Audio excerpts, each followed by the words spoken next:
Oke, Instagram Live, Facebook Live, YouTube Live. Alright, bismillahirrahmanirrahim. Assalamualaikum warahmatullahi wabarakatuh. Selamat sore Bapak Ibu sekalian, ladies and gentlemen ya.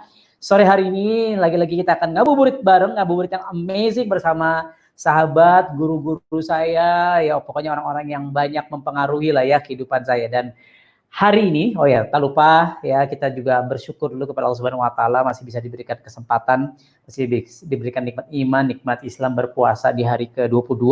Malam hari ini malam ke-23, ayo jangan tidur ya. Semalam saya juga udah nggak tidur. Pokoknya 10 hari terakhir kalau bisa kita nggak tidur lah, kita hidupkan malam ya. Nah, sore hari ini kita akan belajar dari seorang pribadi yang luar biasa ya, dari seorang, saya manggilnya Bunda ya, Bunda Sofi.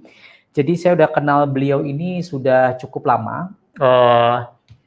Saya lupa tepatnya kapan. Udah lama lah, pokoknya sering manggung bareng gitu ya, sering hadir ke acara-acara bareng gitu. Dan saya tahu beliau adalah seorang penulis yang sangat produktif ya, writerpreneur dulu, bukan dulu, sampai sekarang ya banyak sekali buku yang sudah beliau telurkan. Beliau founder Kampung Hening. Nah, saya pengen banyak nanya tentang Kampung Hening nih, gitu ya. Terus beliau juga founder Academy Trainer ya, bersama kayak Jamil Azain dan teman-teman trainer keren kece yang lainnya. Jadi kalau teman-teman pengen jadi seorang penulis, teman-teman pengen jadi seorang trainer, jadi seorang pembicara, ya nggak salah kalau hari ini kita belajar dari seorang penulis buku, seorang guru ya, Ibunda Sofi Beatrix ya, kita panggil ke layar kaca. Oh, di Instagram udah masuk belum ya? Sebentar. Di Instagram masuk belum, Bun?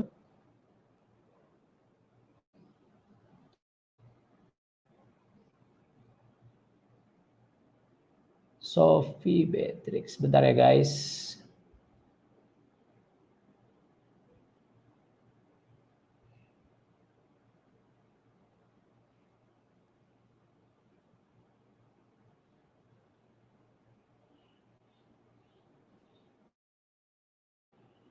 Aku naikin di YouTube ya. Oke, Bunda Sofi Beatrix, sebelum kita mulai, di Instagram udah connect belum? Belum. Coba masuk ke Masuk ke Amazing Mentor ya? Amazing Mentor, terus kan aku lagi live tuh. Tanda-tandanya kalau aku lagi live. Nah, coba aja nonton live aku ceritanya gitu. Iya. Oke. Mentor, Terus? Kan aku lagi live tuh. Nah, udah nonton live aku belum? Udah. Tanda-tandanya kalau aku lagi live. Nah, coba aja nonton live aku. Minta bergabung nih? Coba ya, pencet. Mau bergabung sama saya. Terus suaranya dikecilin, Bun, biar ini udah masuk, Sofi Bet. Udah nonton live aku belum? Saya undang tuh. Kecilin ya? Yes, suaranya dikecilin supaya nggak feedback, Bun. Oke. Ya. Oke. Aduh, lagi gimana nih? Sip, terserah mau lihatnya yang di Facebook, di Instagram atau di apa namanya, YouTube. Suaranya masih feedback. Oke. Suaranya masih. Oke. Aku kecilin. Yang di handphone ya? Aku masih ya mute atau masih ya suaranya? Di mute aja ya? Kalau di mute mic-nya tetap nyala nggak ya? Aja. Kedengaran nggak? Kedengaran. Oke, sekarang udah. Sip. Oke, mantap. Coba teman-teman yang di Instagram tetap mendengar suara saya dan suara Bunda Sofi. Coba Bunda Sofi bicara. Jadi ketahuan ini ada di kamar ya. Ada background baju harus ditutup. Oke, kita mulai ya Bun ya. Bismillahirrahmanirrahim. Guys, ladies and gentlemen, sahabat Amazing Mentor di mana berada. Ini salah satu guru saya di literally karena saya banyak baca beberapa bukunya, beliau co-writing sama kayak Jamil Azaini dan banyak penulis lainnya lah ya. Dan di tangan saya ini ada sebuah buku terbaru, tapi sebelum kita bahas bukunya, ya ini jadi promosi buku karena Gini, Bun, ini kan di kondisi lagi apa ya, lagi krisis ya, orang-orang lagi di PHK, orang-orang lagi kehilangan banyak pekerjaan, penghasilan berkurang, rumah tangga juga mungkin banyak yang berantakan.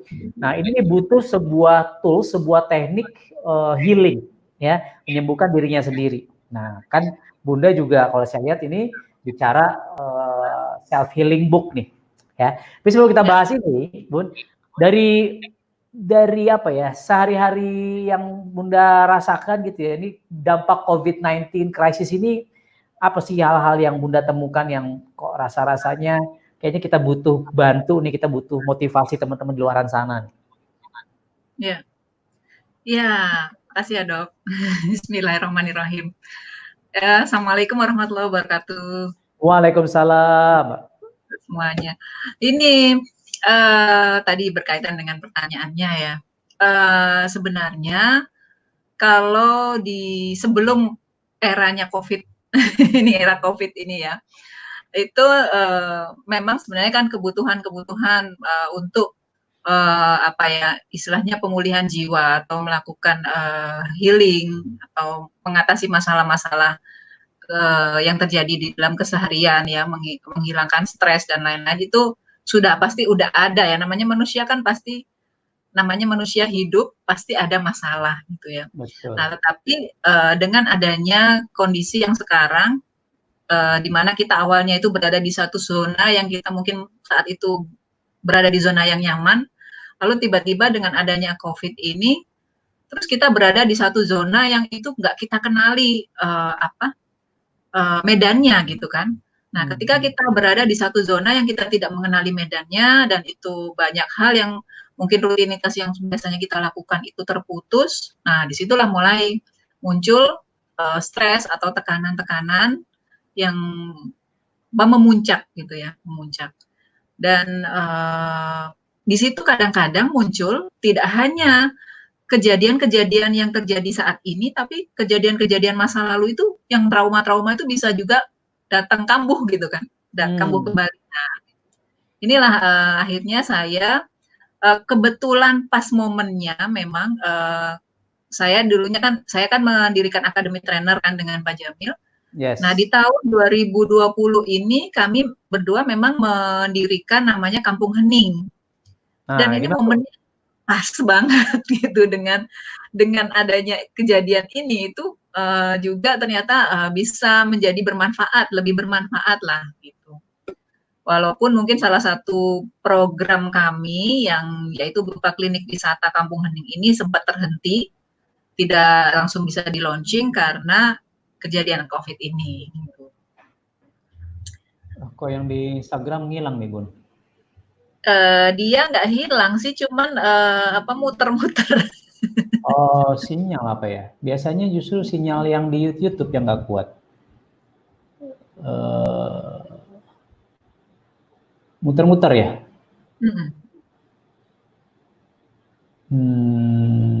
Oke, ini saya undang lagi ya.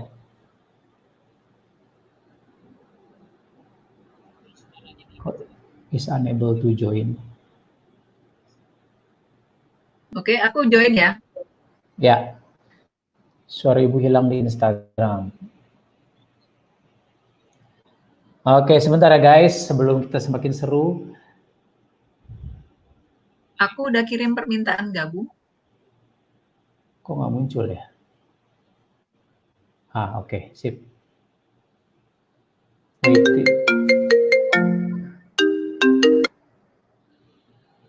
Waiting for Sophie Beatrix. Oke. Sudah.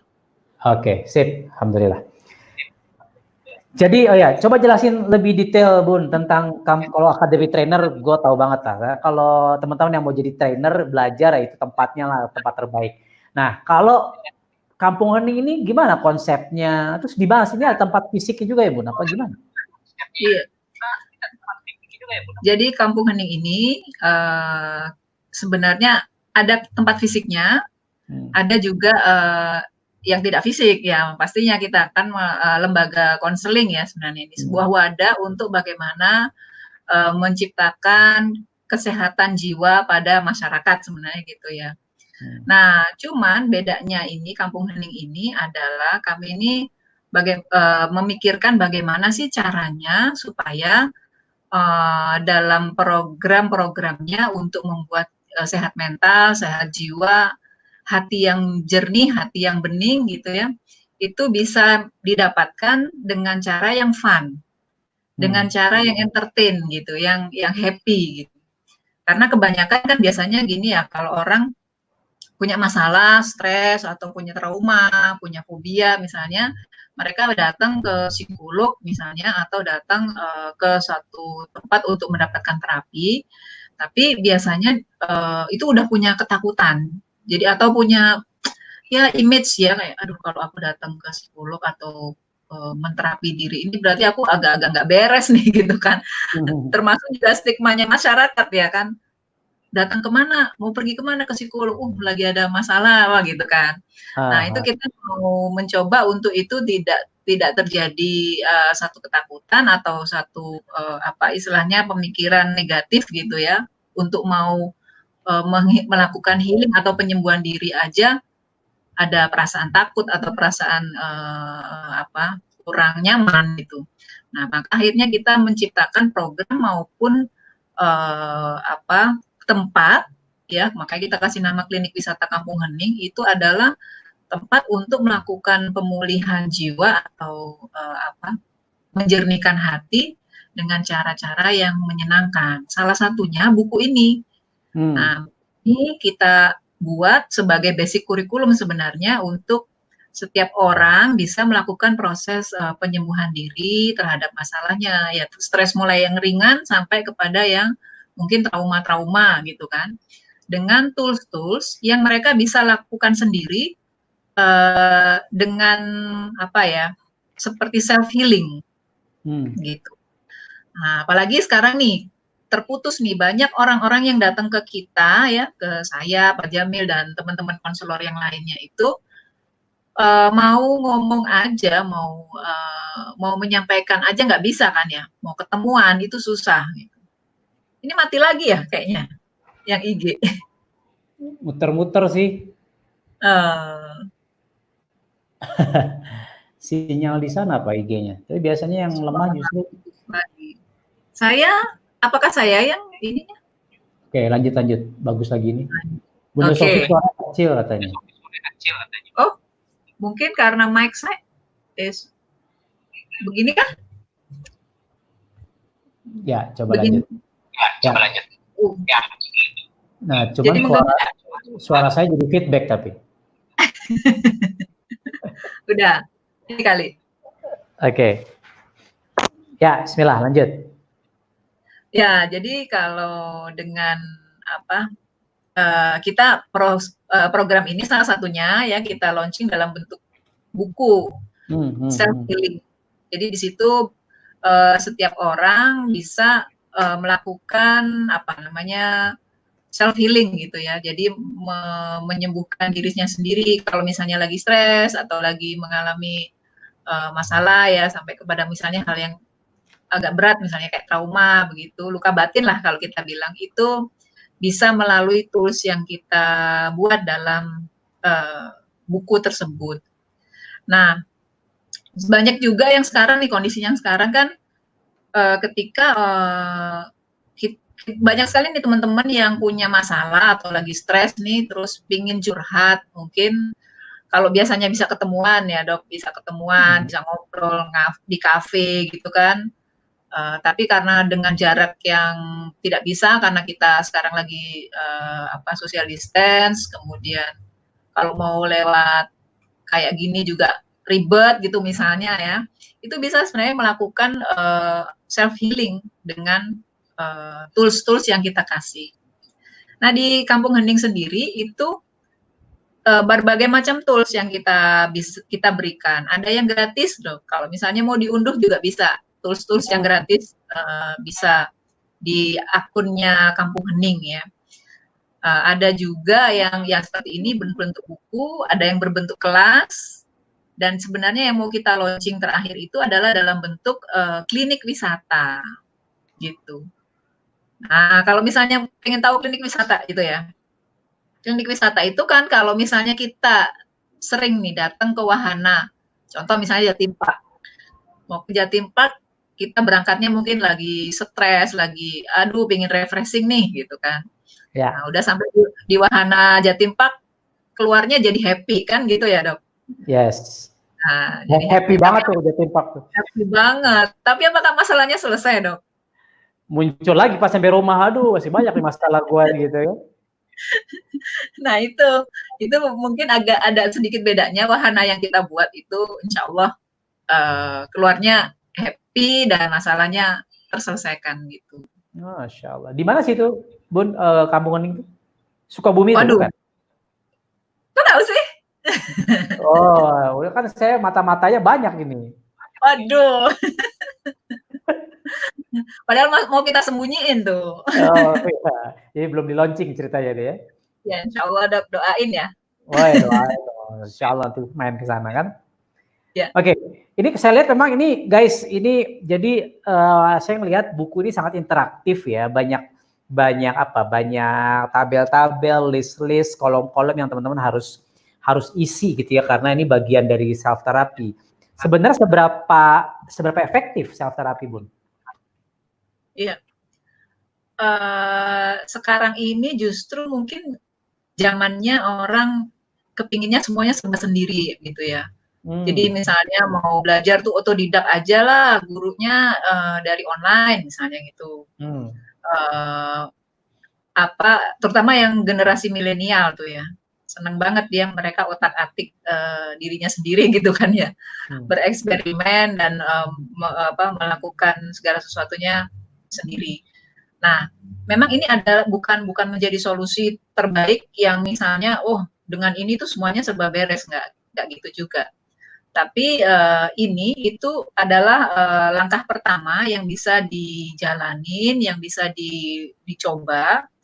Kalau dengan langkah ini itu udah selesai masalahnya, udah bisa merilis emosi negatifnya, udah bisa menemukan solusinya, ya udah berarti kan nggak perlu harus melangkah lebih jauh ya, menemui konselor dan mungkin secara finansialnya mungkin lebih mahal ataupun secara waktu juga lebih susah gitu kan, harus nyocokin jadwal, harus ketemuan, harus macam-macam gitu ya. Nah, diharapkan dengan adanya tools yang kita kasih ini bisa membuat setiap orang bisa healing gitu, tanpa harus mengalami kesulitan-kesulitan yang tadi. Cuman mungkin di buku ini pun sebenarnya saya mengadakan kelas. Jadi bagi yang sudah beli buku ini, biasanya saya adakan kelas untuk bisa konseling online secara grup. Oh, oke. Menarik. Setiap 2 minggu sekali gitu. Oh, oke. Ada pertemuan buat teman-teman yang sudah membeli buku ini, kemudian mungkin ada yang sudah melakukan activity di situ dan ingin ngobrol lagi. Nah, itu ada kita buat grup konseling. Ada komunitasnya gitu, itu termasuk bagian dari service pembeli buku ini ya, self healing book ini. Oke. Nah, ini kan memang sekarang dunia zaman krisis begini nih apa ya? Benar-benar kayaknya salah satu dunia profesi atau karir atau bisnis yang akan berkembang adalah dunia konseling salah satunya. Karena memang ke depan banyak orang yang stres gitu ya. Dan dunia konseling juga bisa dilakukan via daring seperti ini, via online seperti ini. Nah, dengan buku seperti ini, kalau saya sih termasuk yang sangat percaya dengan dunia healing ya, karena saya pribadi merasa karir saya, Masya Allah, Alhamdulillah melonjak itu ketika saya berhasil melakukan self healing gitu. Nah, begitu saya lihat buku ini dengan penuh warna, sangat menarik lah guys. Kalau teman-teman pengen benar-benar mencoba untuk menterapi diri teman-teman, ya cari buku ini. Ini dijual di mana, Bun? Di Kampung Hening. Di Kampung Hening ya? Bahasanya di toko buku, bukan di Gramedia gitu, nggak dijual bebas ya? Karena kita memang walaupun kita cetakannya di Gramedia, tapi kita kemas sendiri self publishing. Bekerjasamanya dengan Gramedia. Di website apa pun kampunghening.com. Kampung Hening. Di O-nya double. O-nya double ya, hening.com ya. Iya. Enggak, kampunghening.id sebenarnya, tapi Oh, websitenya belum jadi. oh belum jadi. Ada Jadi kalau ya, IG-nya atau Facebook. mesen buku di situ ya. Iya, IG-nya @kampunghening ya, Bun ya. iya. Nah, guys, kalau mau beli ini gue sih sangat rekomendasi gitu ya.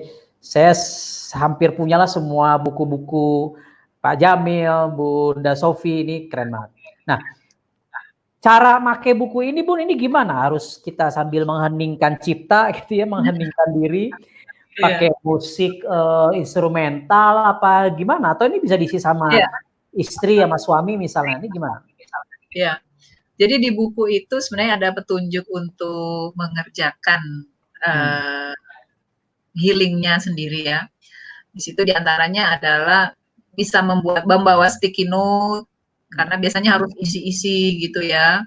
Terus memang sebaiknya di tempat yang mungkin kita bisa sendirian sambil berkontemplasi, dan di situ ada kalau bisa ya pasangin musik misalnya ya, musik instrumen gitu.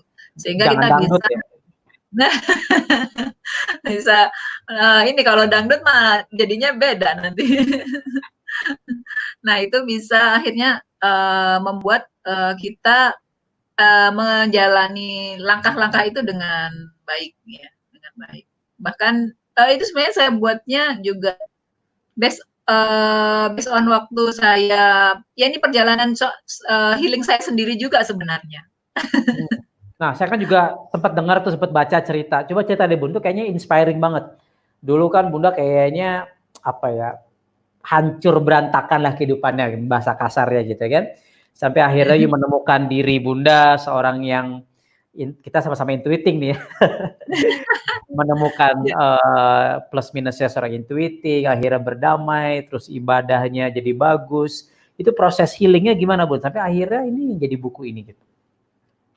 Iya. Jadi waktu sebenarnya naik turun itu udah lama gitu kan. Ya. Nah, kayak kita naik jet coaster gitu, naik turun naik turun, ngeri kan kalau naik jet coaster. Nah, itu pernah saya alami, dan sebenarnya itu kita nggak pernah lepas sih dari masalah ya, selalu ada masalah yang kita itu pasti akan hadapi di depan ya. Nah, tinggal mungkin bagaimana menyikapinya. Kalau dulu saya menyikapinya dengan pertama, yang pasti waktu dulu itu banget tidak melibatkan Allah di dalamnya gitu. Hmm. Jadi manusia keren gitu ya, hebat gitu, seolah-olah kuat gitu ya, menyelesaikan masalah dengan logikanya. Ini Facebooknya IG-nya Iya. selesai. IG-nya hilang lagi, Bun. Coba saya undang lagi ya. Kenapa suka copot-copot ya? IG biasanya gitu kali. Sinyal mungkin. Biasanya enggak sih. Kalau di Facebook juga nih saya stream ke Facebook kalau Bunda mau di watch party gitu ke Facebook saya. Saya ini ya di Facebook ya.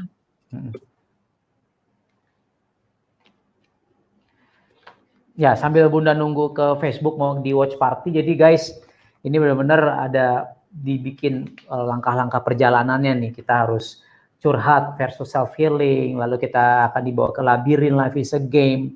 Kalau ada self assessment, artinya harus diisi dengan jujur tentunya aku dan masalahku. Jadi kayaknya ini buku nggak boleh kerja kelompok nih, nggak boleh contek-contekan ya. Ini antara you dan masalahmu. Maze Runner, mengurai labirin. Nah, kita sering kali bingung karena kita ada di labirin masalahnya. Lalu accept and meaning, aku cinta padaku. Wah, ini juga nih apa ya, materi di training aku nih biasanya aku ada materi I do love myself. Ini ada terapi juga, aku cinta padaku. And then be grateful, bersyukur dengan cinta. Wes, winning the game, temukan kuncinya, stand for it, lalu happiness progress. Nah, itu daftar isinya guys. Dan ini runutannya penuh dengan kartun, penuh dengan keseruan warna, tabel-tabel isian. Keren lah pokoknya nih, highly recommended. Oke. Ini Aku di IG udah bisa di-invite juga kali. Alright. Oke, sudah aku. Oke. Tapi aku Facebook belum bisa nih masuk. Oke, Nggak apa-apa biar. lanjut. Jadi apa nih? Mau dilanjut nih? Dilanjut lagi ceritanya Lanjut, yang lanjut, di lanjut dong ceritanya. Saya baca My Secret, Story. ya, Your Story itu kayaknya seru banget. Iya. Dulu itu saya mungkin banyak sih teman-teman yang tahu ya. Saya dulunya kayak apa nih? Hmm. Saya pernah berada di satu kondisi ekstrim kiri. Saya bilangnya gitu ya. Kiri banget gitu. Kiri mentok gitu. Itu tempat saya. Nah, di situ sebenarnya ada satu hal yang paling waktu itu membuat saya merasa saya akhirnya benar-benar jatuh, terpuruk gitu kan ya. Ya. Itu adalah ketika saya merasa bahwa saya bisa mengatasi masalah saya dengan saya sebagai manusia. Sebagai manusia yang udah keren banget dan itu tidak melibatkan Allah di dalamnya. Dan akhirnya karena saya merasa saya sebagai manusia udah keren banget, ya udah akhirnya saya apa yang saya lakukan ya saya pakai hukum-hukumnya manusia gitu kan, bikin hukum-hukum sendiri gitu kan. Dan disitulah saya merasa banyak akhirnya justru mungkin dari situ Allah mengingatkan saya dengan cara jatuh bangun seperti itu adalah bentuk kasih sayang Allah untuk ayo kembali kepada jalan yang benar gitu. Dan disitulah proses kontemplasi, proses merenung dan banyak hal yang akhirnya saya catatkan gitu kan. Saya catat dan saya dokumentasikan dalam buku-buku maupun dalam file saya gitu. Saya di situ akhirnya menemukan bahwa oh polanya seperti ini gitu. Nah pola-pola inilah yang akhirnya kita buat jadi buku gitu. Bunda Sofi hilang lagi Bun di Instagramnya Bun. Kayaknya yang di Instagram nonton ke YouTube aja lah ya. Iya, YouTube atau di Facebook ya. Oke, guys, yang lagi di Instagram ini kayaknya problem di Instagram tak kenapa gitu ya. You langsung aja ke YouTube, klik di bio Instagram saya ya, link YouTube-nya. Ya lanjut di sana ya, atau di Facebook saya Andika Setiawan. Oke, see you, bye bye. YouTube lebih jelas, Instagram. Oh. Dan Facebook. Ya, Facebook kalau juga. Kalau di Facebook namanya Andika ya? ANDHYKA Setiawan. Atau facebook.com/amazingmentor. Oke. Lagi live. Oke. Ini kan. So, aku harus melakukan. Di bawah video itu ada watch party. Oke. Watch party. Apa bagikan dengan teman-teman ya? Bukan? Ya, ya itu. Nonton bareng. Oke. Jadi teman-teman Bunda bisa nonton juga. Oke, lanjut Bun.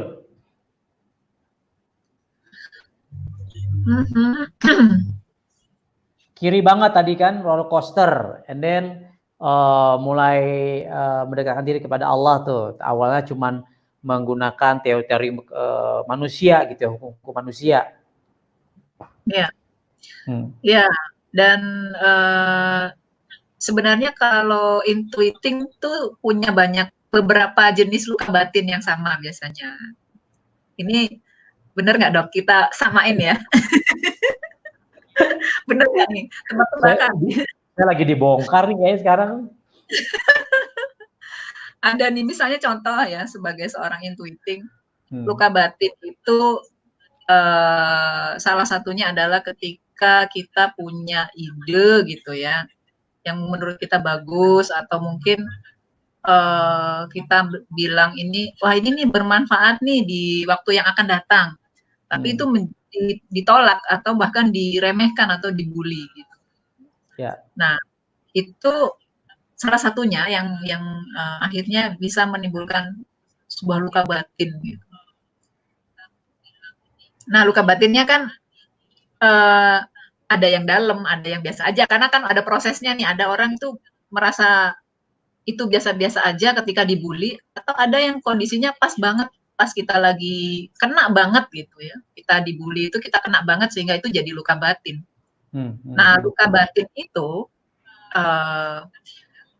kalau misalnya di saat kita mengalami permasalahan, mungkin skalanya cuma 10 gitu ya. Tapi ketika itu apa ya, dibiarin aja, tidak dirilis, berlangsung begitu aja terus, sehingga pada suatu saat luka batin itu akan menjadi nilainya 100 skalanya gitu. Nah, itulah yang makanya bagi saya perlu kalau misalnya setiap orang itu perlu melakukan proses untuk melakukan rilis atau merilis emosinya atau luka batinnya supaya itu tidak menjadi luka yang bernanah gitu. luka yang besar gitu. Oke, nah untuk kita bisa akhirnya menurut buku ini ya Bun, supaya kita bisa menterapi diri kita, step-stepnya gimana tuh Bun? Ya, step-stepnya. Nah, step-stepnya itu tadi banyak orang tuh jumping, Oke. ya loncat ketika dia punya masalah, terus orang bilang, udah terima aja masalah itu, ambil hikmahnya, udah kamu nggak kurang bersyukur ya kamu kalau punya masalah, kamu mengeluh tentang masalahmu itu kamu kurang bersyukur gitu. Nah, itu menurut saya tuh jumping, jadi lompat sehingga seringkali prosesnya dia untuk melakukan penyembuhan itu tidak murni berhasil keluar dari lukanya atau membersihkan lukanya, suatu saat itu akan muncul lagi gitu. Karena prosesnya jumping. Nah, maka kalau di buku ini atau yang saya coba jadikan pola itu adalah langkah pertama, step pertamanya itu dirilis dulu. Perasaan-perasaan negatifnya itu dirilis dulu, baru kita masuk ke accept, menerima. Ya, setelah accept, meaning, kita mengambil hikmah dari setiap kejadian, baru kita grateful atau bersyukur. Gitu. Nah, proses untuk merilis emosi itu banyak cara. Ada mungkin dokter pernah tahu ya, kalau misalnya kita lagi stres atau kita lagi jenuh banget atau sebel banget gitu, terus kita pergi ke suatu tempat yang gunungan gitu yang kita lihat ijo-ijo gitu, terus kita di sana teriak tuh sekenceng-kencengnya, wah gitu ya. Itu sebenarnya salah satu proses untuk merilis emosi. Nah, itu salah satu bentuk terapi yang bisa kita lakukan terhadap diri kita sendiri. Atau mungkin kalau yang di situ saya ajak untuk menulis. Writing for healing. Jadi menulis, dan proses menulisnya pun itu nggak sembarangan, nggak sekedar curhat gitu kan. Kalau kita memang curhat-curhat tuh biasanya kan pakai diary ya. Kadang-kadang karena kita keliru menulis, itu malah akhirnya curhatnya malah merusak diri kita sendiri. Karena kita malah ngumpulin energi negatif tuh di dalam buku diary itu. Oke. Setiap kita baca itu malah makin stres gitu. Malah bukannya rilis gitu. Nah, itu berarti kan ada kesalahan juga dalam menuliskan proses healingnya. Nah, maka di buku itu ada bagaimana sih nulis diary atau menulis yang itu bisa membuat kita jadi healing, jadi bagus, jadi selesai masalahnya gitu. Nah, dikeluarin semuanya, bahkan itu hal yang sangat buruk mungkin, bahkan yang mungkin kalau orang baca tulisan itu jadi gimana gitu sama kita ya, sama geleh gitu. Kalau kata orang Sunda gitu. Geleh itu jijik gitu. Gitu. Tapi itu memang harus dikeluarin. Kalau nggak dikeluarin, nggak dirilis, ya itu tadi akan menjadi luka batin yang skalanya menjadi lama makin besar. Lukanya itu makin lama makin besar, dan itu berpengaruh tidak hanya terhadap diri kita, tapi juga terhadap orang-orang di sekitar kita. Orang-orang yang di sekitar kita ikut terluka ketika kita terluka. Contoh nih misalnya waktu masih kecil kita dibully atau mungkin kita sering dipukul, dimarahin gitu ya, pokoknya kita dikeras ya, kehidupan kita keras lah misalnya di masa kecil. Orang-orang di sekitar kita memperlakukan kita dengan kekerasan misalnya. Maka ketika itu tidak disembuhkan, luka batin itu tidak disembuhkan, besar-besarnya malah kita juga jadi orang yang keras, jadi orang yang melukai orang lain gitu. Karena luka batin kita belum sembuh. Makanya akhirnya saya membuat kesimpulan bahwa ketika luka batin kita, ketika kita berbuat negatif kepada orang lain, artinya ada sesuatu nih dalam diri kita yang belum sembuh. Belum selesai. Unfinished business. Nah, kita bisa tahu ya, Bun, luka batin kita tuh apa sih? Kadang kan yang kita harus kita cari itu kan root cause-nya ya, akar dari permasalahan itu. Nah, itu harus dibantu konselor apa bisa self healing sendiri sebenarnya? Kita ngebayangin dulu tuh gue dikerasin sama orang tua gue apa gimana caranya? Iya, bisa dibantu oleh konselor, biasanya bisa dengan teknik hipnoterapi gitu ya. Ditarik lagi kepada masa lalu di mana disitulah letak permasalahan gitu ya. Masa lalu itu nggak harus masa kecil ya. Kadang-kadang masa lalu itu baru kemarin sore. Itu udah jadi masa lalu kan kejadiannya gitu. Nah, maka kita perlu memang ada perlu dengan konselor juga bisa dengan dirinya sendiri. Pada saat kita melakukan kontemplasi, perenungan begitu, kira-kira di titik mana ya saya mengalami masalah sehingga saya sekarang bisa seperti ini. Apa ya kondisi-kondisi yang berpengaruh di saat itu sehingga saya bisa seperti ini. Ini salah satu contoh nih, ada cerita seorang artis, yang ini teman-teman pada banyak yang tahu nih ya, namanya Yura Yunita. Lagu Merakit. Penyanyi ya? Saya tahu nggak? Kalau nggak tahu berarti ini, kalau Rhoma Irama tahu nggak? Oh, tahu. Oh, berarti ketahuan ini. Tahu umurnya ya? Yura Yunita itu bagus-bagus lagunya, Dok. Itu lagunya mereka, dia itu banyak hal-hal yang positif, lagu-lagu yang positif lah, yang saya suka tuh. Nah, ternyata Yura ini punya masa lalu yang itu sangat berkaitan dengan keberhasilan dia dalam berkarir dalam dunia suara ya, tarik-menarik suara ini gitu, sebagai artis. Nah, ceritanya gimana nih? Nah, dia tuh pada waktu meniti karir awal oleh guru musiknya, yang kebetulan guru musiknya itu adalah seorang psikolog juga. Setiap kali masuk ke oktav yang tinggi itu dia nggak bisa gitu, kayak ada perasaan takut.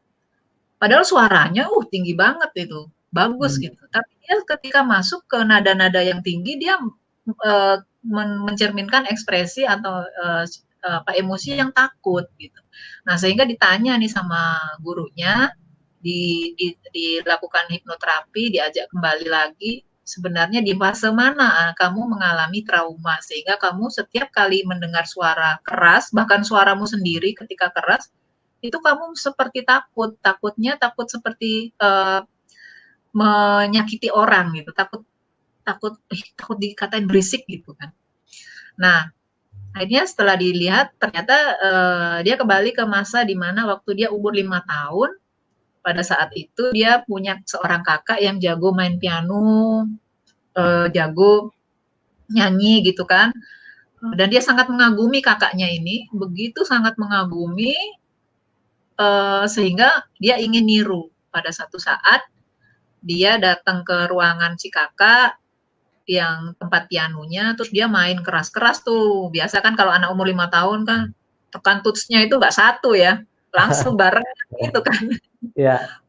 Wah gitu, terus sambil dia teriak, do re mi gitu kan. Nah terus si kakak tiba-tiba datang teriak juga ke dia, berisik kamu wah marah gitu kan. Di situ ternyata terjadi luka batin gitu. Luka batin yang mungkin kalau kita lihat itu hal yang biasa ya, kalau kita memperlakukan kadang-kadang anak kecil kan dimarahin gitu juga kita biasa kan, "Berisik kamu diem dong," gitu gitu ya. Itu kadang-kadang juga terlontar gitu loh dari orang tua. Ternyata itu bisa jadi luka batin gitu. Kenapa? Karena itu situasinya sangat pas. Pas dia lagi mengagumi si kakak, pas dia lagi ekspresinya keluar banget, dia lagi menghayalkan sesuatu yang menyenangkan gitu, terus tiba-tiba dimarahin gitu. Nah, itulah yang membuat dia akhirnya luka batin gitu. Nah, awalnya kecil 10, tapi lama-lama ketika dibiarkan dia bisa jadi besar tuh skalanya karena tidak dirilis. Nah, sehingga apa? Berpengaruh kepada karir bahkan ya. Nah, maka setelah dirilis akhirnya si Yura ini sekarang udah wah suaranya keren banget. Lagu-lagunya keren-keren banget gitu. Iya, mantap. Emang ngaruh banget sih ya ketika seseorang yang punya mental block berawal dari luka batin itu terrilis, dia akan menjadi pribadi yang lebih amazing kalau bahasa saya gitu ya. Dan pengalaman saya juga gitu Bun, dulu ya saya awal-awal membangun karir sebagai trainer, sebagai kan aku sebagai terapis juga kan awalnya kan, konselor juga. Dan aku pribadi merasa gini dulu, aku punya banyak sekali potensi, aku punya banyak sekali apa ya bakat, talent, potensi yang baik gitu. Cuma kok gue nggak sukses gitu ya. Kenapa saya kok gini-gini aja, malah hutang di mana-mana.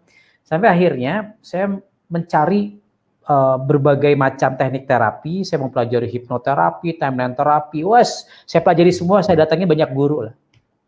Sampai akhirnya saya belajar sebuah teknik namanya spiral dynamics, itu bicara tentang value. Di situ saya tahu ternyata saya itu takut lebih hebat ketimbang ayah saya, Bun. Jadi ternyata saya terungkap lah, karena ayah saya militer, didikannya keras gitu ya.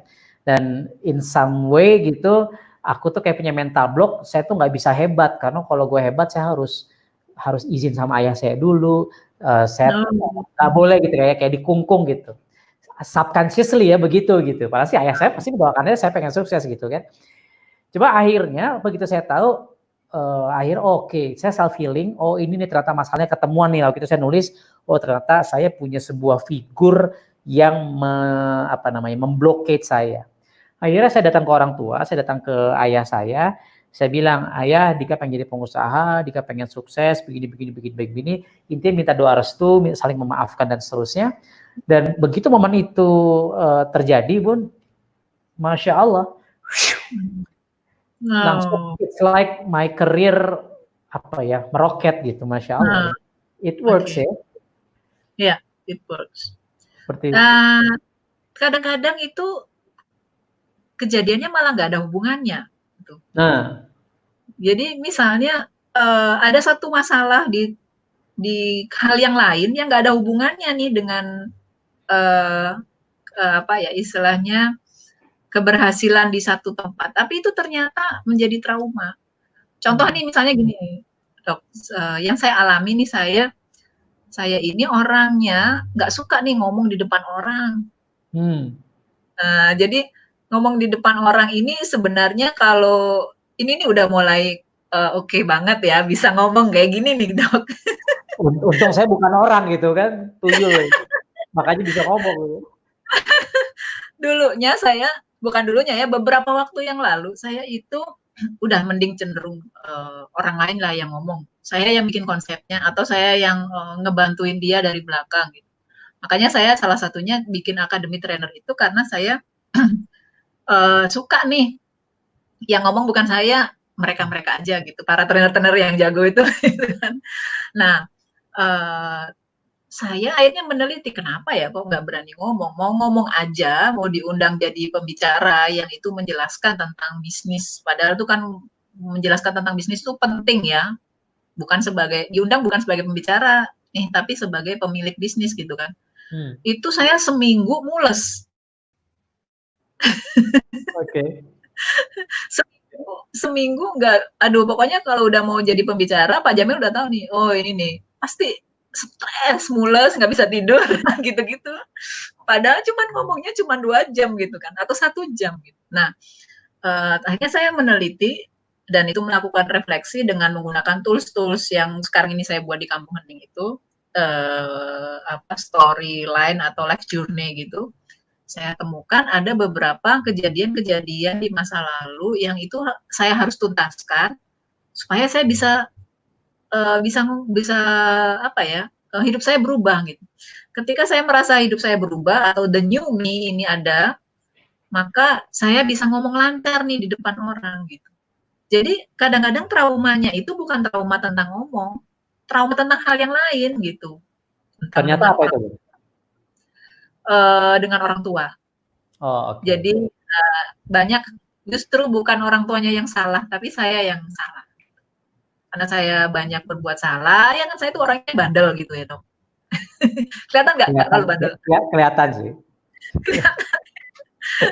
Jadi karena bandel banget dan ya mungkin baru saya sadari gitu kenapa orang tua saya berbuat begini kepada saya karena memang saya yang bandel gitu dibandingkan dengan saudara-saudara yang lain yang mereka ini pada anak-anak baik gitu ya, saya yang bandel dan bertahun-tahun saya itu melakukan kebandelan-kebandelan itu dan orang tua saya termasuk orang tua yang sabar gitu dengan anaknya ini. Nah, itu baru saya rilis. Jadi gini, bandelnya itu adalah udah bandel ngelawan terus sakit hati sama orang tua gitu kan. Harusnya yang sakit hati orang tua gitu kan. Tapi kenapa ini anaknya itu yang udah bandel ini jadi sakit hati gitu. Jadi sempat renggang hubungan sama orang tua gitu dan renggangnya itu ya karena saya sendiri gitu yang nggak mau terima dengan apa yang dilakukan oleh orang tua saya gitu. Nah setelah ini belakangan baru saya merilis, oh saya harus merilis emosi saya terhadap orang tua dan mengubah sudut pandang bahwa sebenarnya bukan orang tua saya nih yang salah nih, saya nih yang banyak dosanya gitu kan. Nah sudut pandang yang baru ini ternyata membuat saya jadi the new me. Tiba-tiba aja punya keberanian ngomong, suka ngomong gitu di depan orang gitu kan. Dan oke, jadi lancar gitu ngomongnya. Yang awalnya gitu kan. Jadi lebih lancar gitu. Dan saya rasa, loh ini kan nggak ada hubungannya gitu. Nggak ada hubungannya antara kemampuan berbicara dengan orang tua gitu. Nah, itu tapi ternyata kalau dalam ilmu psikologi juga ada ketika kita sudah merilis suatu kondisi yang paling berat mungkin dalam hidup kita, maka itu berdampaknya kayak apa ya, efek domino gitu ya, yang itu bisa berpengaruh terhadap banyak hal gitu. Gitu. Dan kesempatan working from home ini sebuah momentum yang pas sebenarnya untuk jadi the new me ya, betul ya Bun ya? Iya betul. Jadi pas banget nih buku ini nih.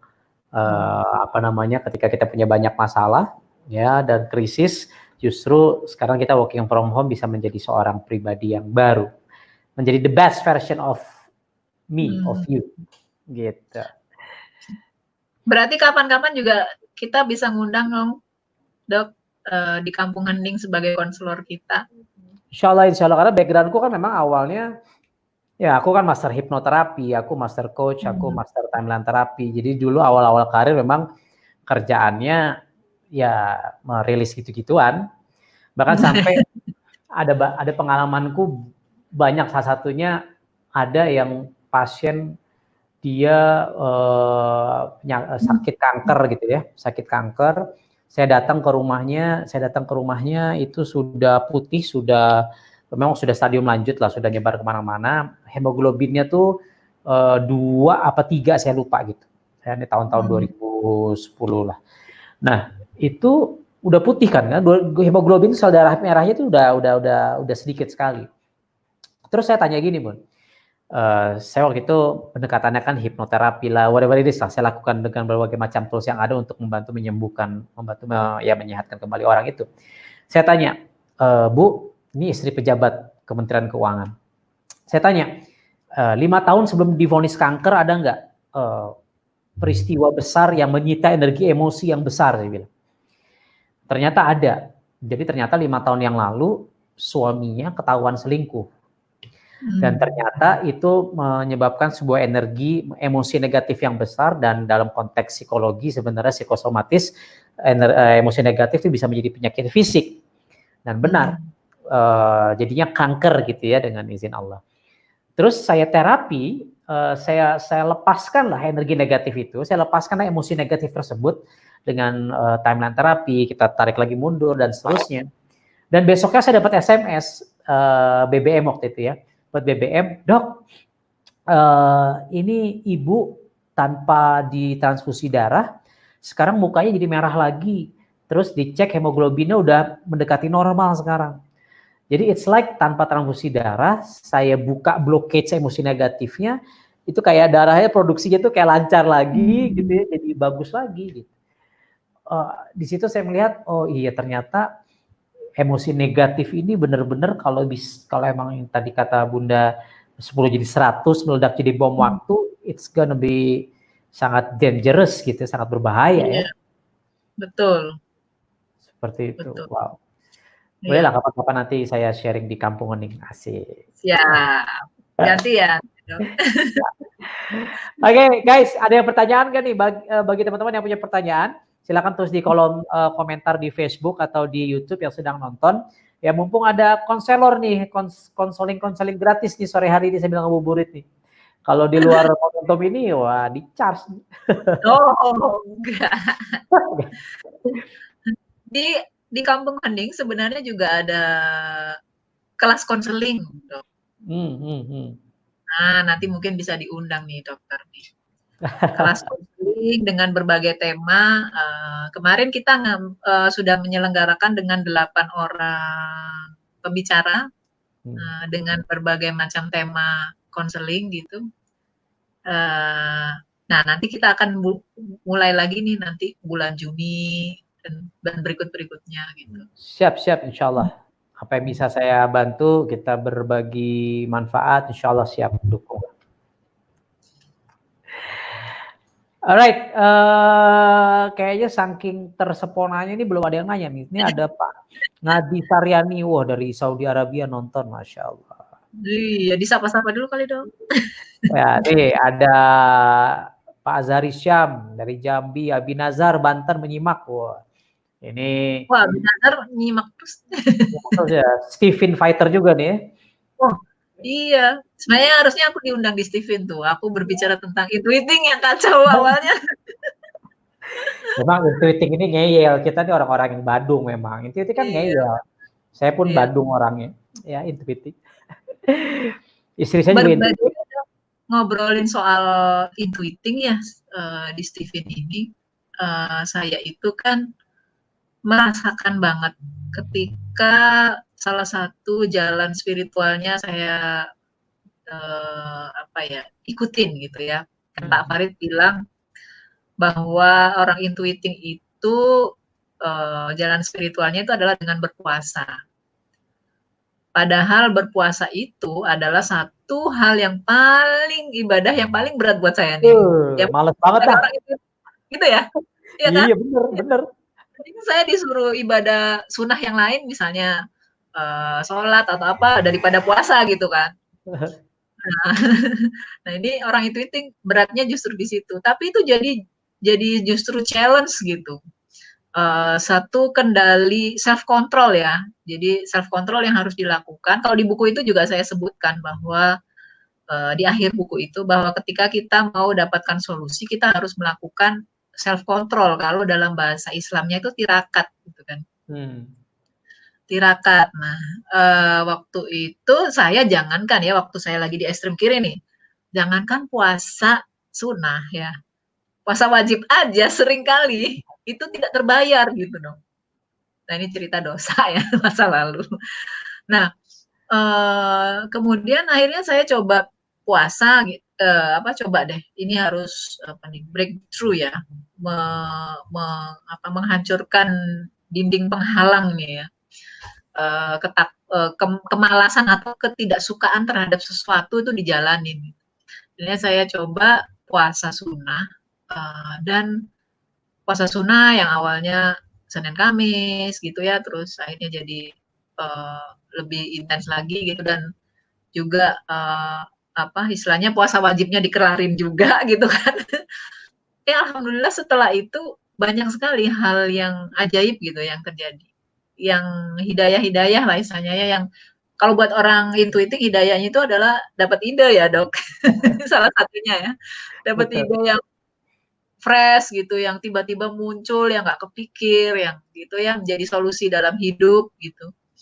Itu lebih kuat gitu munculnya. Nah itu akhirnya saya pikir, oh ya udah berarti sebenarnya setiap orang punya sesuatu yang challenge dalam hidupnya yang harus ditantang gitu. Nah makanya di buku itu yang di bagian akhir adalah bagaimana kita yang harus meraba diri kita nih. Sebenarnya yang challenge buat kita apa sih gitu ya. Contoh misalnya, oh ini saya nih mudah marah nih, gampang marah, sehari itu marah bisa 10 kali gitu kan misalnya. Maka tirakatnya yang harus dilakukan adalah ngerem ngerem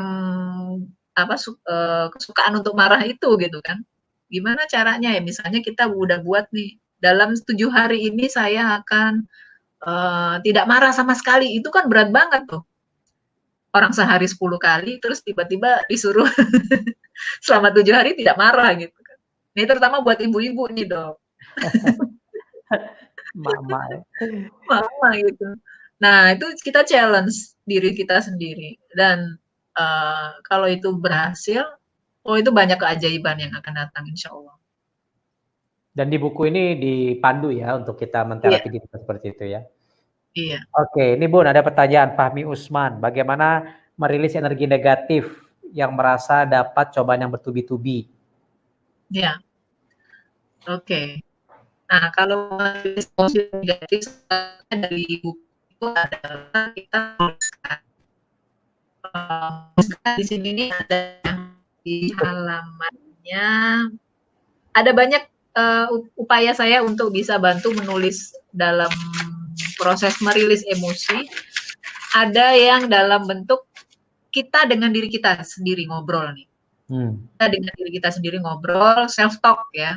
Dialog dengan diri sendiri ya, halaman 53. Halaman 40 ini sama dalam halaman 39 gitu ya. Aktivitas melepaskan emosi, Dok. Oke. Jadi kita menuliskan ngobrol dengan diri sendiri gitu ya. Suatu hari saya mengalami ini gitu ya. Kemudian saat itu aku berpikir, merasa sebenarnya yang ingin dilakukan saat itu adalah apa? Nah, itu sebenarnya Suaranya putus-putus, Bu. Ya, halo? Ya. Oke.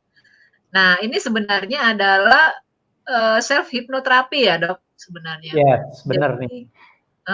Self hipnoterapi. Jadi kita seolah-olah ngomong dengan diri kita sendiri bahwa apa sih yang kita rasakan, apa sih bahkan sensasi tubuh pada saat masalah itu kita ingat itu seperti apa gitu. Itu kita tuliskan supaya itu jadi rilis, jadi keluar.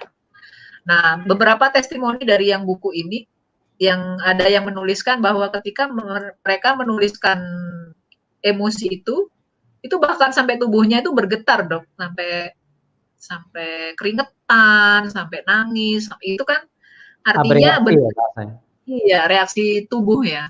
Itulah tempat sebenarnya kita merilis emosi yang sebenarnya gitu. Biarkan itu keluar, bahkan mungkin kata-kata yang kurang baik pun itu nggak apa-apa dituliskan gitu. Karena itu rilis, habis itu dibuang, habis itu udah selesai gitu. Nah, ketika udah selesai, sudah plong belum misalnya? Udah plong, oke, itu level pertama. Kita coba rilis lagi ini dengan gaya yang lain. Di level kedua misalnya dengan dialog dengan Allah ya, dengan Tuhan, tapi dalam bentuk kita tulis gitu. Nah, di situ ada di halaman berapa tuh? Kita berdialog dengan Allah, tapi kita tuliskan. Nah, ini bisa jadi skenario atau bahan kita ketika kita sudah menuliskan itu, terus kita ngomong sama Allah pakai tulisan itu. Wah, itu tuh syahdu banget, dong. Iya Itu sih, saya alami. udah dibimbing langsung nih guys, enak banget pokoknya. Iya. Kadang Tuhan, kita aku ingin cerita tentang apa. ya kadang kita Nah, mau itu berdoa aja bingung kan mau ngomong apa gitu. Ini udah kadang-kadang kita baca doa dalam bahasa Arab yang kita nggak ngerti artinya karena kita nyari artinya gitu kan. Terus selesai deh gitu. Sehingga kita nggak pernah dapat bahwa sebenarnya dalam proses berdoa itu sebenarnya kita lagi dialog sama Allah, kita lagi rilis emosi gitu kan. Yang itu harusnya dimanfaatkan semaksimal mungkin. Apalagi Dok, lebih keren lagi itu ketika kita rilis emosi setelah sholat taubat. Jadi kita sholat dulu, sholat taubat, habis sholat itu kita dialog ngobrol sama Allah, mengungkapkan itu tadi, emosi-emosi yang negatif itu. Kenapa? Dalam pandangan saya, sholat taubat itu sebenarnya adalah bukan hanya sekedar memohon maaf kepada Allah karena kesalahan yang kita buat, itu mencelakai orang, tapi mencelakai diri sendiri. Itu penting, perlu kita, sudut pandang itu yang perlu kita punya ya. Karena kalau orang biasanya gini, kamu habis berbuat negatif ya, tobat lo, berdosa lo gitu kan. Ketika kita diomongin kita berdosa, kita berpikirnya berdosanya bukan buat diri sendiri gitu. Padahal sebenarnya yang dimaksud Allah itu menurut saya adalah kamu berdosa terhadap dirimu sendiri loh, kamu udah menyakiti dirimu sendiri, kamu udah mendolimi diri sendiri gitu kan. Maka ketika kita emosi negatif masih ada, berarti sebenarnya kita punya sudah mendolimi diri sendiri. Dan salah satu diantaranya cara untuk supaya kita rilis, supaya kita nggak mendolimi diri sendiri adalah dengan bertobat.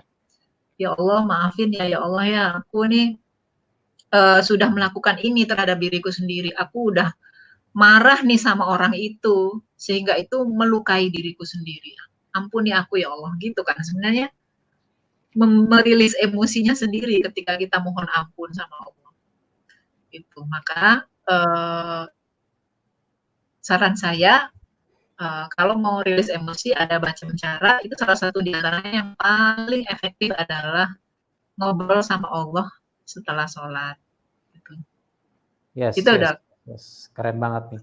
Jadi ini saya baca satu persatu halaman gitu ya, ini keren banget dan saya termasuk Bun orang yang memang tadi saya bilang saya bisa berubah karena self healing dan salah satu buku yang saya juga tanda kutip self healing lebih untuk memotivasi diri saya itu bukunya kayak Jamil yang proposal Tuhan ini proposal hidupku. Itu kan juga ngisi-ngisi kan kayak begini kan. And it works gitu. So guys, teman-teman yang pengen self healing dan menjadi the new version of yourself ya harus wajib fardu kuduain nih punya buku ini. Ya. Pertanyaan berikutnya nih Bun, Diput Mujahidah. Bunda mau nanya dong, Bun gimana caranya awal memulai bisa menerima diri sendiri dan kesalahan sendiri bukan menyalahkan orang tua. Saya punya teman yang seperti itu dari Batam. Oke. Iya. Memang tuh kayaknya ada banyak cara sebenarnya untuk membuat kita sadar kembali ya tentang ada sesuatu nih yang harus diberesin dalam diri kita gitu kan. Satu, dikasih tahu orang lain, ya kan? Orang lain yang melihat kita tuh ngasih tahu, kamu salah tuh, kayaknya dalam hidup kamu ada yang perlu diberesin gitu ya. Yang kedua, dikasih tahu Allah. Nah, yang dikasih tahu Allah ini yang nggak ngeri ya. Benar, Soalnya kadang-kadang aku ngasih taunya dijedotin dulu gitu. Kayak saya ngalamin gitu. Begitu udah banyak sekali yang saya alami yang itu ya jatuh bangun jatuh gitu kan. Pertamanya jatuh bangun lama-lama jatuh nggak bangun gitu. Nah itu yang ketika mengalami hal yang seperti itu baru mikir, baru sadar apa ya yang salah nih, ada yang salah nih gitu. Nah, introspeksi. Ketika introspeksi ada orang yang memberitahu itu adalah mungkin bisa jadi hidayah, jalur hidayah ya untuk oh ya menjadi sadar. Nah, orang melakukan healing atau penyembuhan, langkah pertama yang paling paling penting yang besar itu adalah sadar dulu. Karena kalau nggak sadar, susah itu udah masuk untuk dikasih apa aja, dibilangin apa aja, diterapi apa aja, nggak gampang gitu. Nah, itu mungkin salah satunya ya untuk bisa tidak menyalahkan terapi, tidak menyalahkan orang lain gitu ya. Iya, kalau ibu sebagai teman, nah bagus tuh bisa ngasih tahu karena nggak ada salahnya kita memberitahu walaupun mungkin yang diberitahu nggak terima nanti dengan cara yang penyantun dan penyayang kalau katanya Allah di At-Taubah 128, 129 tuh ayat favorit banget buat saya nih dok. At-Taubah 128, 129 itu adalah basicnya kita sebagai seorang konselor. Jadi kalau ibu sebagai konselor atau teman curhat itu konselor loh. Nah, teman-teman untuk mau memberitahu orang lain, gunakan resep yang ada di At-Taubah 128, 129. Apa itu? Rasulullah, di situ dikatakan oleh Allah bahwa Rasulullah itu seorang yang peka. Jadi peka dulu nih, bisa merasakan apa yang dia rasakan. Empati kan. Nah, pertama empati rumusnya. Yang kedua, Rasulullah di situ punya tujuan. Tujuannya adalah apa? Untuk menyelamatkan orang lain. Jadi tujuan kita ngasih tahu orang lain bukan adalah untuk diri kita sendiri, biar gue dibilang keren, bisa ngasih tahu dia misalnya gitu ya. Enggak, tapi tujuannya adalah untuk bisa memberikan jalan keselamatan untuk orang lain. Nah, kemudian yang ketiga adalah caranya yaitu Rasulullah itu dengan penyantun dan penyayang. Jadi kita kalau ngasih tahu orang jangan dengan cara kekerasan atau nyalahin malahan. Tuh udah salah lo, gini ya gitu kan. Tapi dengan caranya Rasulullah caranya penyantun dan penyayang. Tidak dengan emosional ngasih taunya gitu ya. Dan yang terakhir adalah di surat yang 129 adalah bertawakal.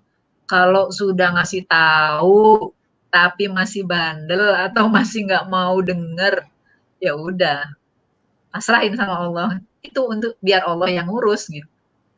Ini termasuk kepada anak ya, misalnya kepada anak, kepada pasangan.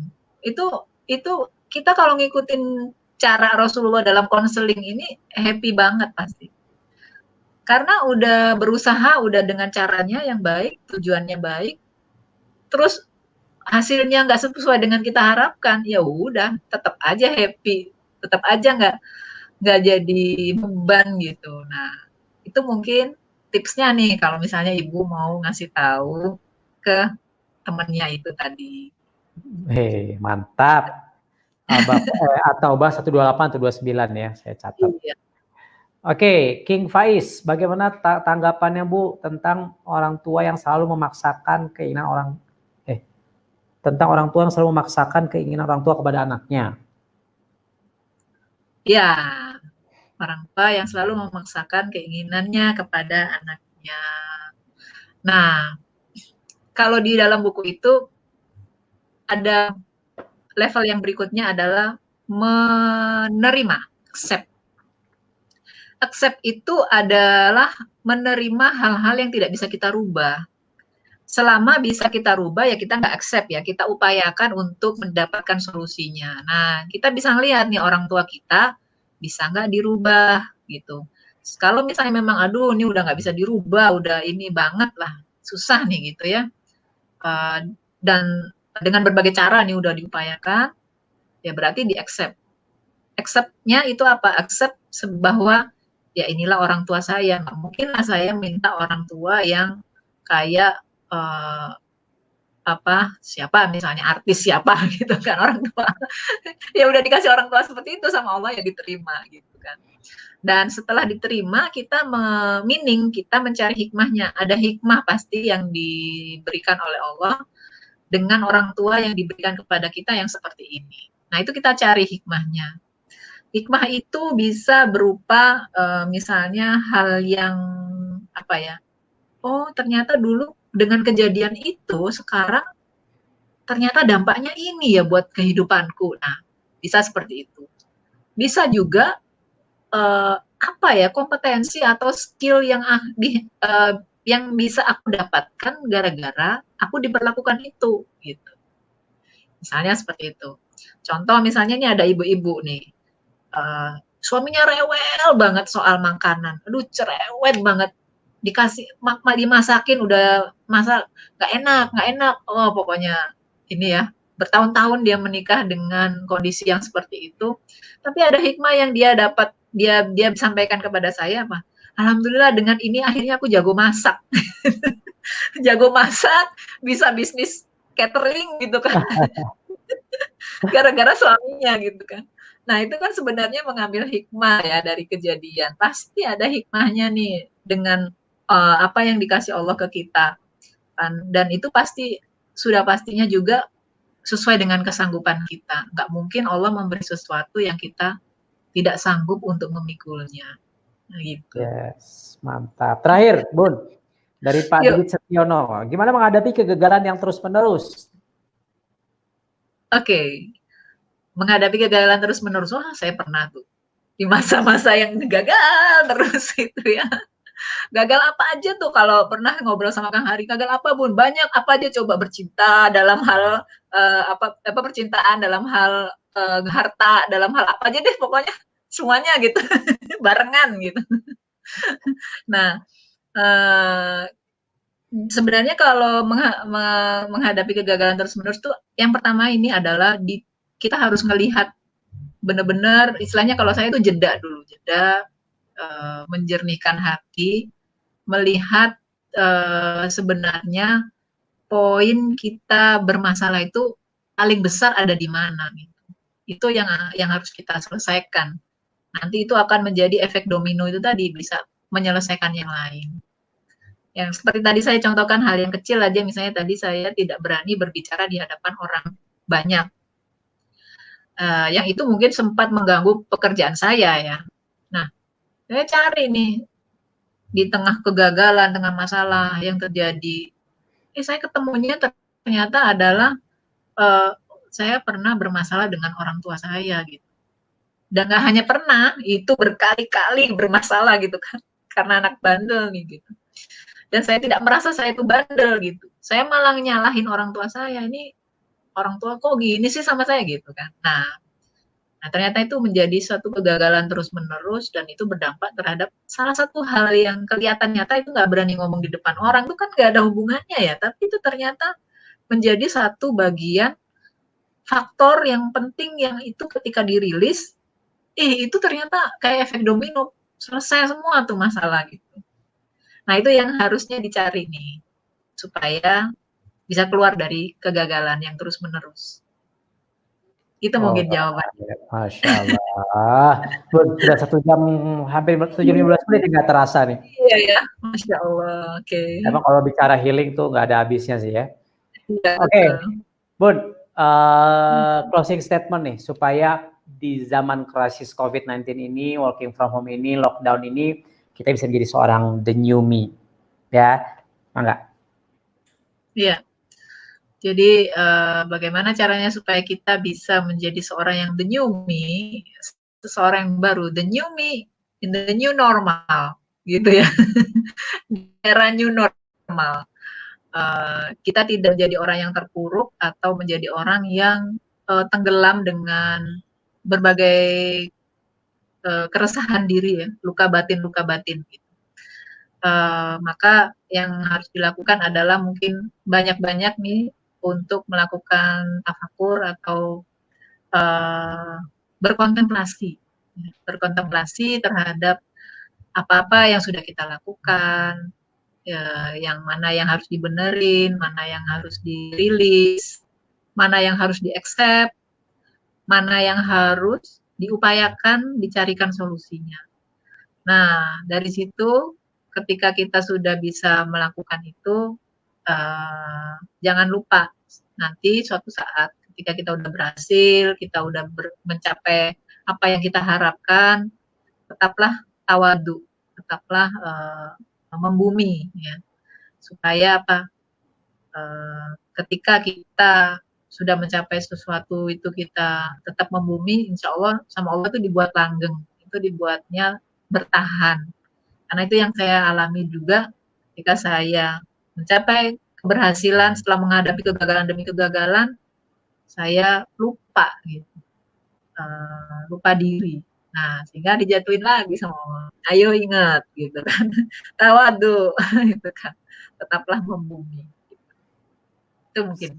Sip, mantap, Masya Allah. Dan Yumi, jalan menuju kejernihan hati. Karena bahkan penduduk surga itu dipanggil sama Allah, ya Tuhan nafsul mutmainnah. Wahai orang-orang yang hatinya tenang. Dan hati yang tenang itu kan orang-orang yang hatinya jernih artinya. Ya, irji'ila, dipanggil masuklah ke dalam surgaku, engkau yang kami ridhoi. Ya, itu orang-orang yang punya kejernihan hati. Artinya kalau di dunia kita bisa punya ketenangan dan kejernihan hati, insya Allah kita akan dikumpulkan kembali di surganya kelak. Amin ya robbal alamin.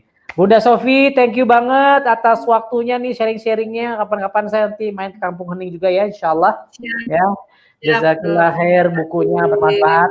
Mudah-mudahan teman-teman banyak yang beli juga. Dan ini benar-benar bukan sekedar buku biasa, tapi benar-benar teman bisa menghealing ya, menterapi diri teman-teman sendiri. Alright. Thank you banget ya semua yang sudah nonton. Jangan lupa subscribe, like, comment, and share.